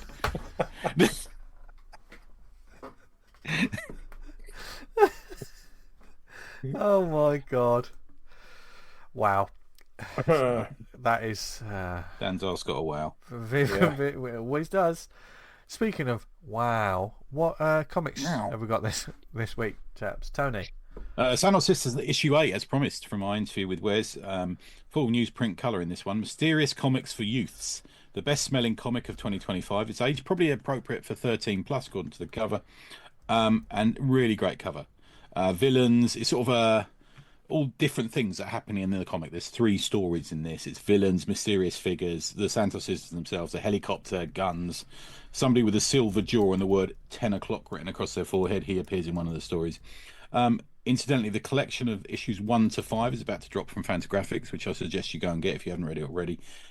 It's really great to see Greg Fake and Mark Koprinoff doing so well, because they're nailing it. They really are. I know as Wes was just saying there. Again, so there's 3 fairly lengthy. I mean, it's not a short issue. They're good. They're a good read. Stories in this, all done again in that style of Archie comics, but with a sort of superhero stroke underground indie vibe. With more adult themes than you see in the regular Archie, Betty and Veronica, or Bumley's department store tradition. Remember, that's where he worked. We figured that out like 5 years ago, that he worked at Bumley's, and we didn't stop texting each other about that. Still makes me laugh. I need to grow up. The first story is called Well Regulated Media, and it's all about Todd, and he joins the local militia, and Dirk, these are characters from it. Dirk is in control of the team that includes Tony Tinaco, in charge of logistics, and Ripper, who's heavy artillery and licensed cannabis practitioner. That's his job within the militia. Dirk refuses to go shopping with Amber, who's one of the sisters, along with Alana, who's the other Santos sister. But so they just crack on with their training. But while they're training, a supervillainess turns up called 8-Ball, who is, I think, from issue 3 of the series, in a massive 8-Ball type robot. And she's looking to have romance with Dirk, but ends up perhaps a little bit more in love with Todd. And it's just fun, man. It's just like of course, the sisters turn up to try and drag Dirk off shopping, but end up fighting. And there's moments in this where you think, oh, this is just like an Archie comic. This is like a Chikara comic. No, I think that looks like he's doing it from behind in bed. You know, it's that sort of thing that happens quite a lot in this, which is good. Do you remember in the first one they had like a sort of Yeti metaphor, but it was just looked like a big furry penis that was running around the countryside, cock and balls. Lovely. You also get a couple more stories in there. The third one is another favourite. They're both good, but the third one is another favourite, where the Santos sisters go to stop a Quaalude, a lewd salesman, drug dealer in an old people's home where everyone keeps passing out. It's really good. They're just having fun with this. They really are. It's done on newsprint. There's loads of adverts. It's cheap, cheerful, fun comics. Like Archie, but with, as I say again, with that sort of underground twist.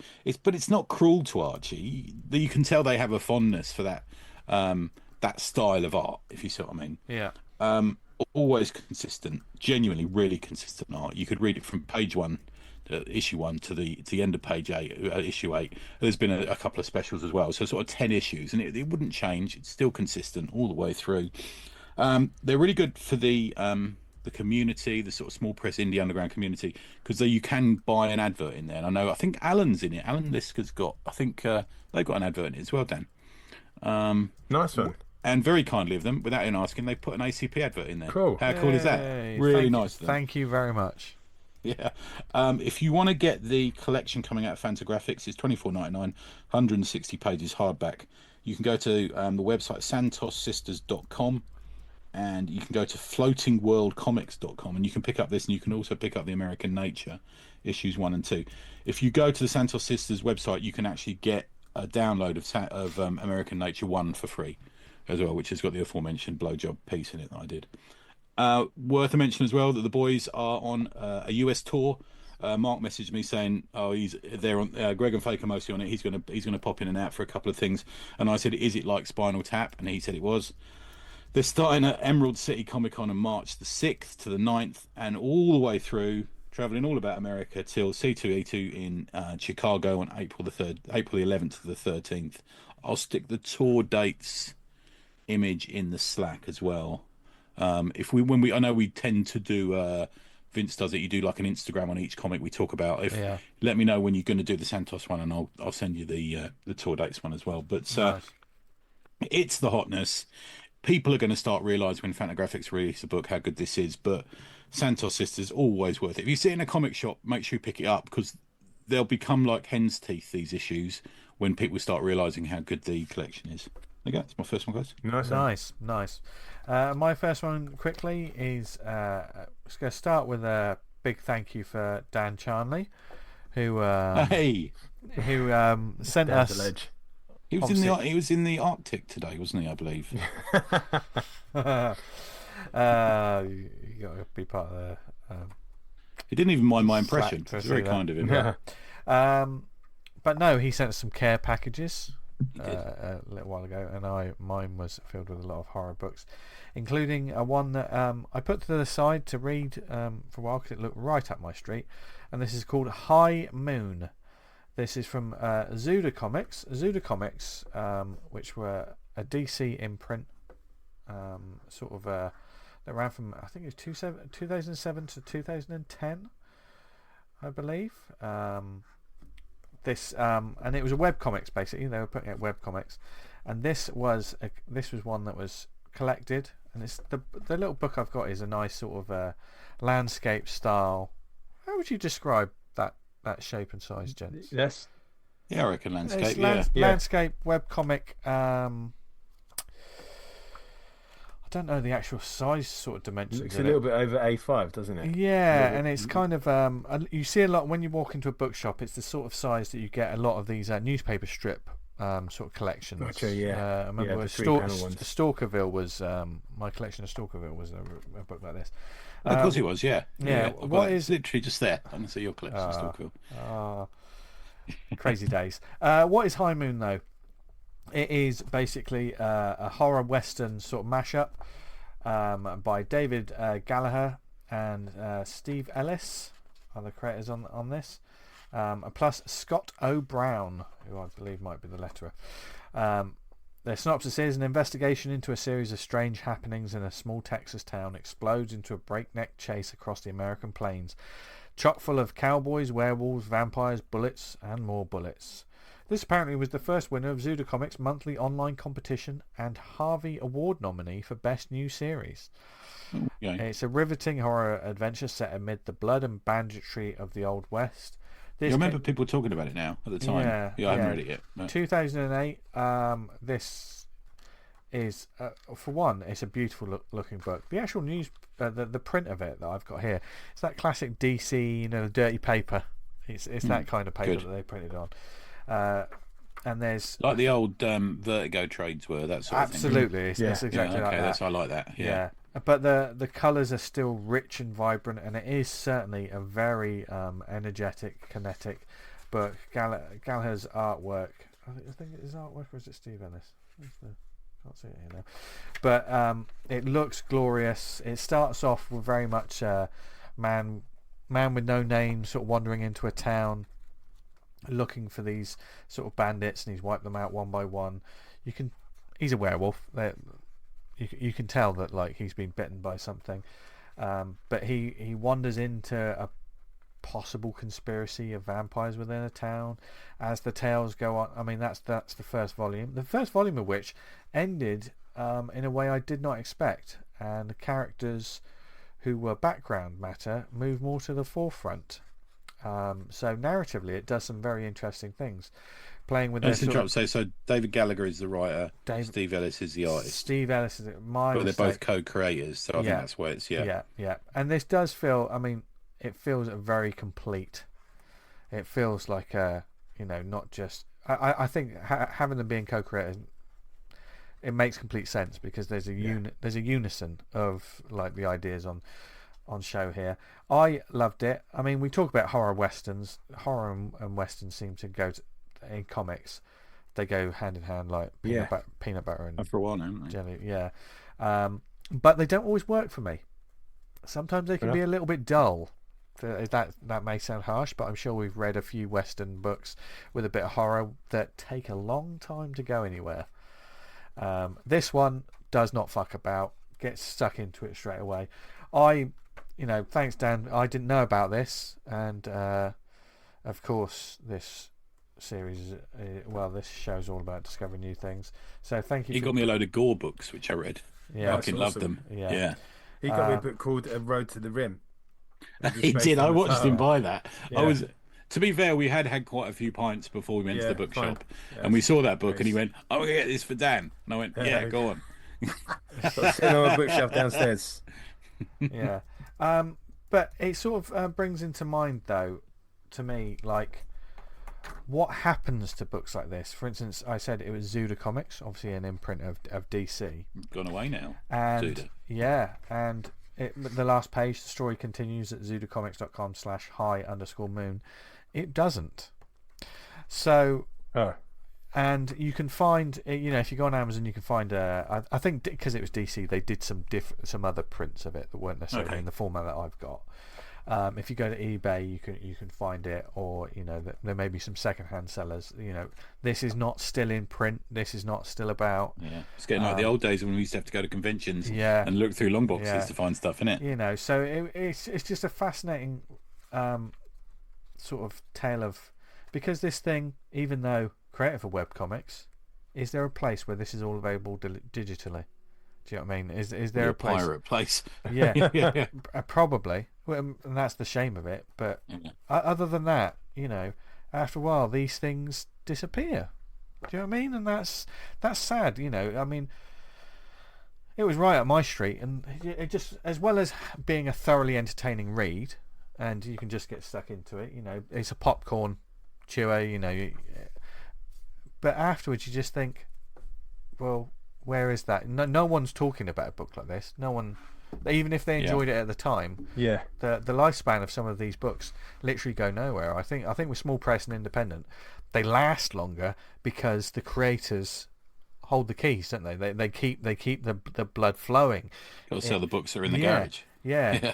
But sometimes when you're working with these publishers who are doing these imprints that at the time are probably great and they were pioneering and they push things forward, but there is a time when they will cease to be. Well, you look at some of the companies that have gone to the wall recently. I know when Cullen Bunn was on, we asked him about a couple of books, and he went, "Well, I don't really know what's happening with them." Yeah, man, that's tragic. Yeah.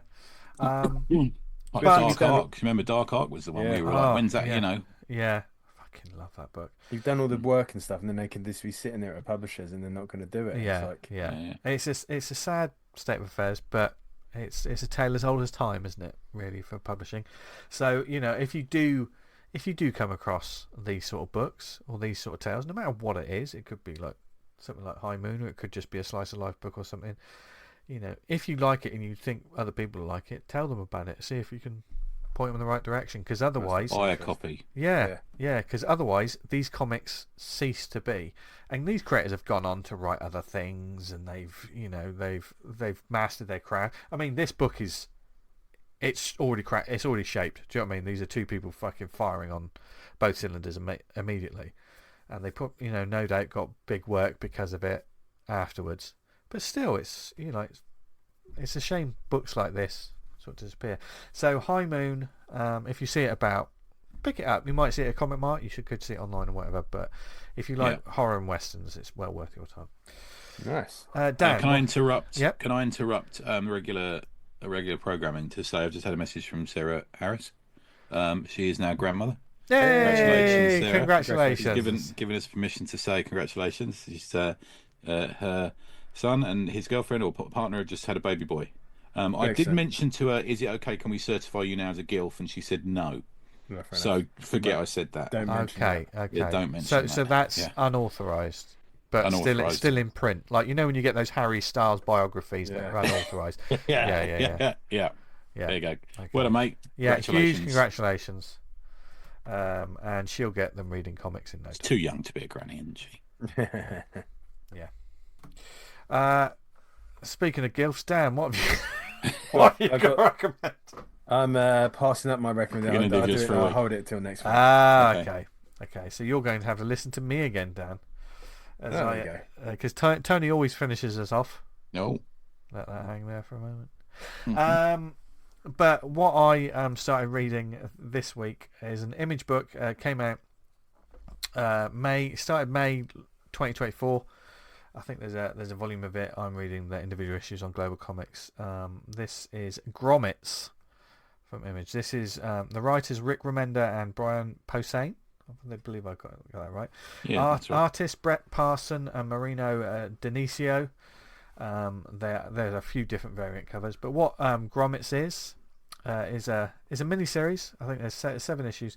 Two best friend outcasts navigate the Sacramento suburbs of 1984, where they find a home in skateboard culture and punk rock. On one side of the coin, Grommets is an authentic look at 80s skater culture, a snapshot of the generation that turned skating into a worldwide phenomenon.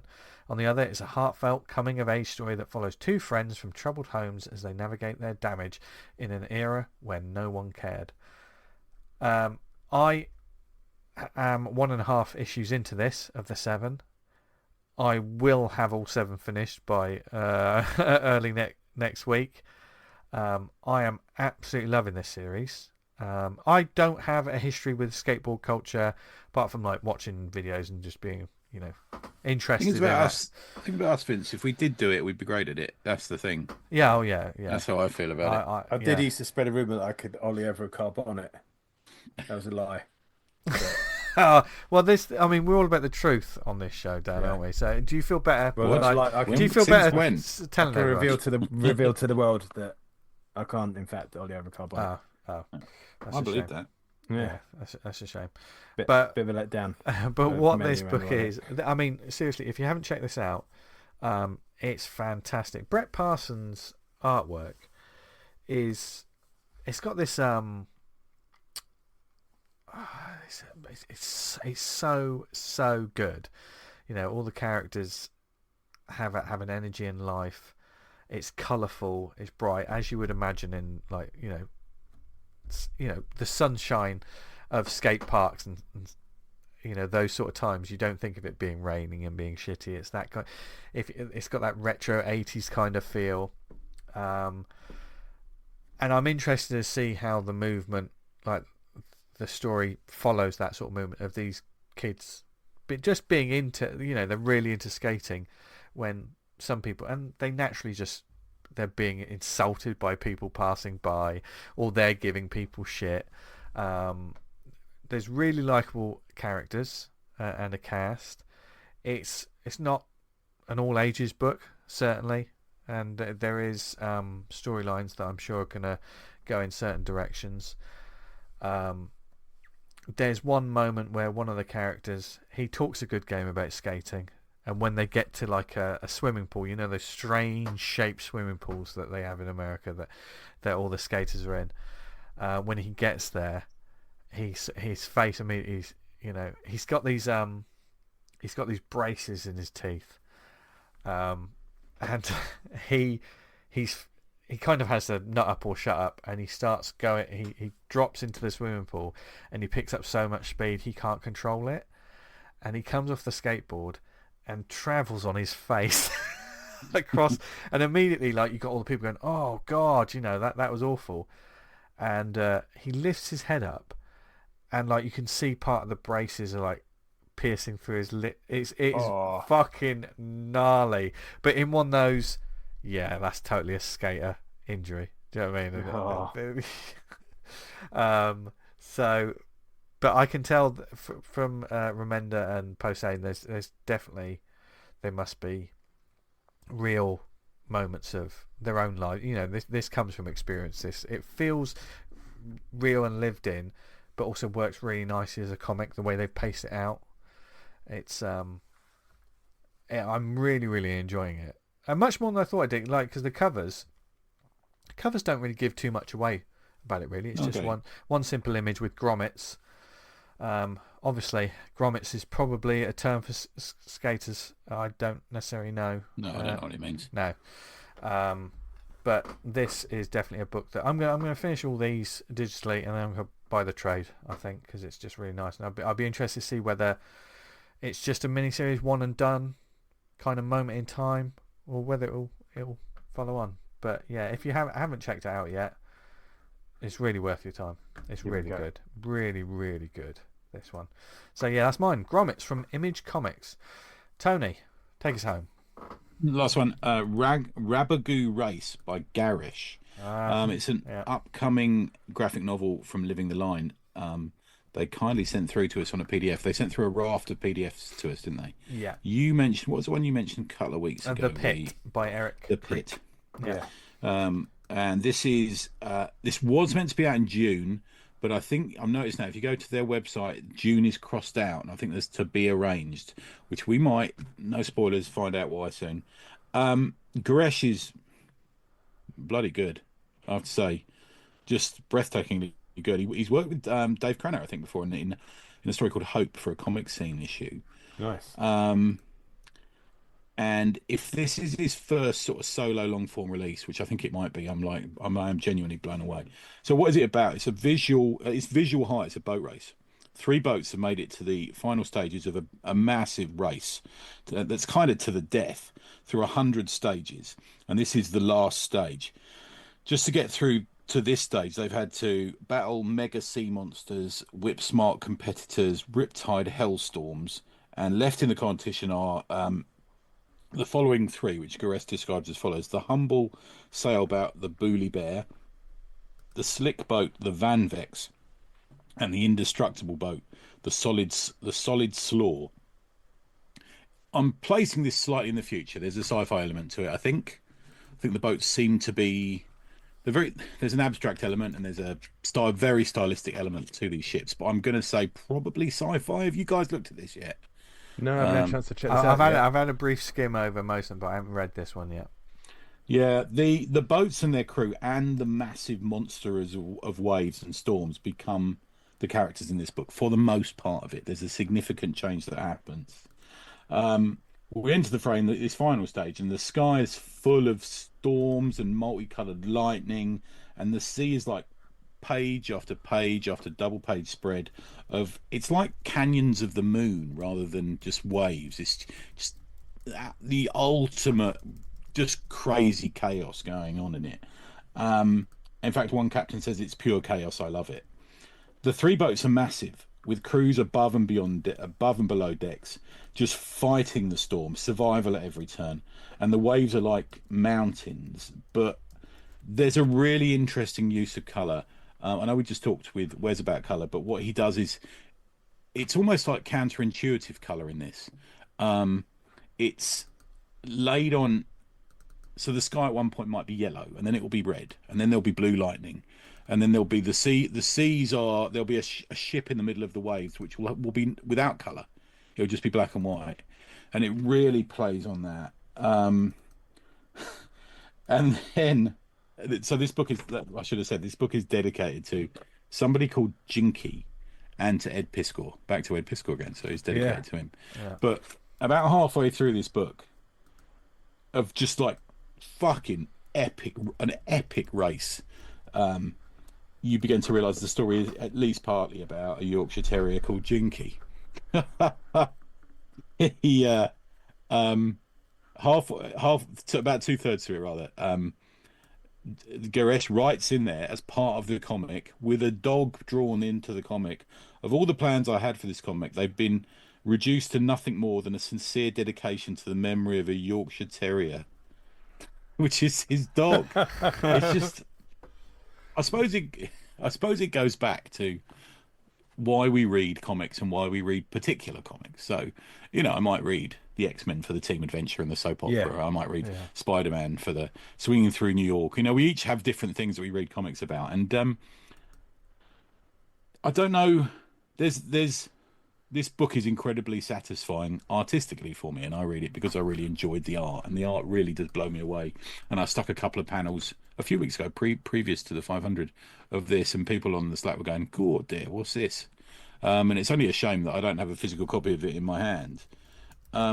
So I didn't really know what was going on in the race at certain points. And we talked a bit about this with Wes, didn't we, about being able to place where the ships are and who's winning and who's losing and who's on the deck of each ship and stuff like that. And partway through it, you just think, I'm just going to live in the art for this one. Yeah. I'm just going to fall into this beautiful thing that's going on. Really. Which is completely valid for like massively. Some books. Yeah. Massively valid. I mean, it's just a medium. There's no one that Yeah. says it has to be a certain way, is there? You know, No. and Garesh, it really does. He's really taken it somewhere. I can't. The way we've got the PDFs, they're called PDFs, aren't they? Yeah. Yeah. Speaking to a Luddite here. Yeah, thank you. The way the Jesus PDFs are Christ. I didn't know what they were. They WAV forms. I don't know. But the way the PDFs are formulated, so you can't see a whole double page spread in one go because it's like page by page. Yeah. Okay, that's just how we get review copies through, isn't it? That's just the way they do it. But I really hope they do this as an oversized book. I think it deserves it. I really hope that I can get a copy of it and I can open the book and see this fucking vista, PBSs. this landscape of just fucking chaos and beauty Yeah. going on. Just Living the What line, a man. var- They're doing. I was about to say, man, what a variety! What a variety from your one, which has almost got that Charles Burns sort of folk horror Yeah. in the forest. What's going on? It's not Yeah. right. To this thing, there's a manga inspiration to it. There's a 70s comic inspiration to it. There's a Bondesne inspiration to it. To some of the other stuff they sent through, which is type manga paneled comics. Yeah. A couple of the other ones they sent through, but this is outstanding. Gresh is going to be massive. This is prediction. He'll be on loads of best. As long as this comes out this year sometime, this will be on loads of best of books, best of lists for books this year. Fucking that's guaranteed. Yeah, awesome. absolutely Nice. guaranteed. You can go to livingthelinebooks.com, who are also found as Living the Line Art on Instagram. Go follow them because no spoilers. You might hear more from them soon, but they're doing God's work in comics, man. Yeah. Oh, Really brilliant. good. That sounds right. Yeah. Nice Yeah. one. Yeah. And there you go. Speaking of God's work, it's now your work to go forth and check out some of these books and, Yeah. Spread and the read word. them. Yeah, spread the gospel of comics, which is the only Hallelujah. gospel, only the gospel that matters. But no, like loads of cool stuff there. Something for everyone, as there always should be in this show. And there's something for everyone on our acpgear.redbubble.com. Yeah, if you There want is. some merch to help support the show, We're on right now. over there. Now we've gotten past 500, but over the next year we'll probably throw up some different designs to have fun with it, Yeah. and so We could thank- do one about my dad t-shirt. yeah, that'd be a nice yeah, one. that'd be Yeah. nice. That'd be a nice He's a good one. bloke, your dad, Well, yeah, isn't yeah, he's good bloke, real good bloke. That's a joke we can't say. But what we can say is thank you very much for listening to the website. If there's anything listening to the website, or listening to the episode, fucking hell, it's because I've got the word website up on my on links. the Podbean website, or you can also do it on the Substack now. Yeah. Yes, we're coming in your ears from different directions. Whether it be on the I've completely thrown off my That's link. really funny. Yeah, because if you think that this show's unprofessional, please email us and let us know. You can do that, awesomecomicspod@gmail.com. You can follow us on social media at awesomecomicspod on Insta, at the Awesome Pod on X. We're a bit more active on it. Insta these days. I think that's going we to be prefer it, our. Also, it's a bit more visual. We have a bit more fun. Fucking zero traction on Twitter now, man. Yeah. Whatever it's No, called. yes, totally. So Nothing going on. if you've discovered the show through that, recently we had a little bump in followers and stuff like that, then welcome. There's just so many more independent comics and hints, tips, and all that stuff to come. And you can find the show on the website awesomecomics.podbean.com. You can also find us on Apple Podcasts, where a lot of people listen to it there. Then you can leave a nice review about the show. Spotify is also quite popular for the show now. The listens for that have jumped up a bit. So, Are they? but no Okay. matter where you heard us, we really appreciate whether it's there, Amazon, Stitcher, Podnose, Podknife. What other networks we on, Tony? We're on the network. Is it wrong that I'm obsessed with a lady politician's ear? No, Yeah, you're not wrong. you are. How come something See? so right be wrong? We we give every side of the discussion on this show Yeah. all the time. You Dan got a said- busy Friday, you boys, haven't you? What's going on What? Friday? No, don't ask the question because look at his Do face. you Look at his face. do you buy 5 cards in one shot, Vince, or do you go to 5 different shops so it's less embarrassing? Yeah. Had the postman staggering up the fucking drive. Yeah. again. Feel sorry for your postman, Dan. Yeah. Yeah, the old beep beep of the articulated lorry backing round into the close. So, Jesus. Fucking another forest fucking cleared. I thought it was going to fall. I thought it was going to fall off last year. No, I've got another card getting sorted out for my wife. You know, like last year, I did a picture of me on the weights bench, and it said the caption was "loving husband and father." Or was it absolute legend? Absolute legend, loving husband and father. And she's I used that image for my one as well. But yes, happy Valentine's Day this week, everyone. Yeah. Energy drinks, guys. Energy drinks and bananas.